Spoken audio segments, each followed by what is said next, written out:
Kailangan tayo, simple lang ang buhay natin. We live within our means.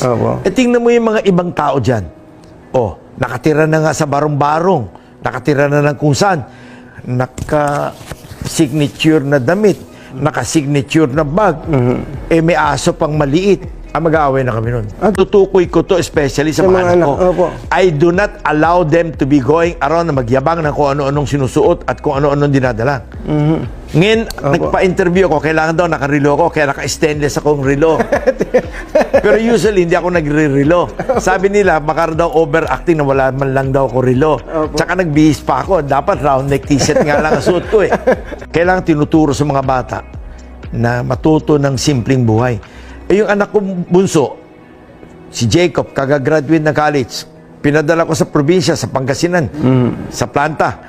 Sabi ko, diyan ka magtatrabaho araw-araw, diyan ka matutulog.